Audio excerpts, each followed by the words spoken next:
Okay guys, second block, javelin drill. So this adds a little bit more complexity, gets a little bit more dynamic with the same goal of feeling separation, right? So what again is separation? Separation is making a big angle between the line of my hips, so the angle of my hips, and the angle of my shoulders. So when I get separation, I feel torque in my midsection, and torque in my upper back, and that's what transfers power up the chain. So we're trying to get separation. Now we're trying to get a little bit more relaxation and dynamic movement. So we're gonna have 3 levels of this drill. First level, my hips and my shoulders are aligned.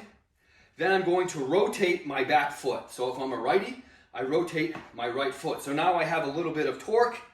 Still my shoulders remain closed. That means that the line of my shoulders is pointing towards the throw.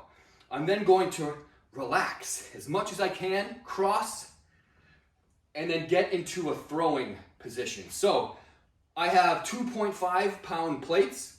You could go as high as 10 pounds. You could do this just with your hands. It's as much as you can do it with relaxed technique. So I want to cross the arms. Then I'm bringing my left arm up to a nice closed position. I'm internally rotating my shoulder, elbow up, thumb down, look at my watch. This is a whoop, not a watch. This is closed. My shoulder is big and puffy. My throwing hand, palm to the sky and long. I'm reaching back. Most of my weight is on this back leg. Again, cross the arms. I also call this wringing the towel. You can imagine my arms are a towel. I'm going to twist this down, so I'm turning this one clockwise. This hand goes counterclockwise, palm to the sky. I don't want to over rotate here, just rotate palm to the sky. I'm squeezing the towel and my hands are going apart. One last time, the first variation, hips, shoulders are closed.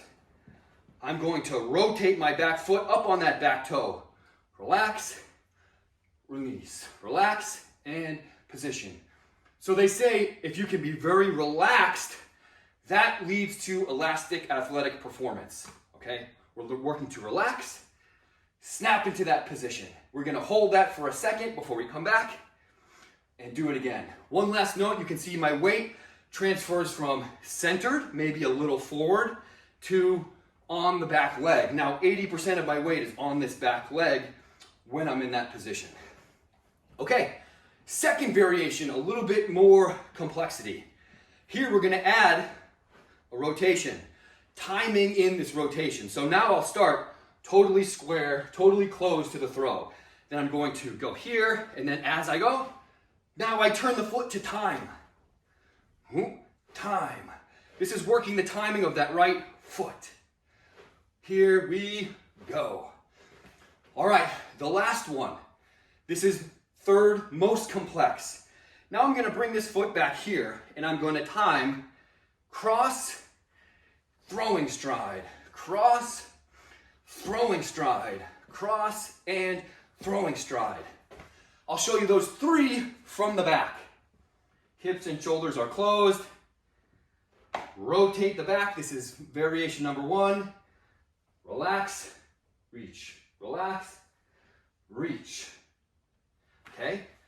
Variation number 2, we are going to go cross and turn, cross and turn, cross and turn. Okay, variation number 3, cross and stride, cross and stride, cross and stride. Good luck.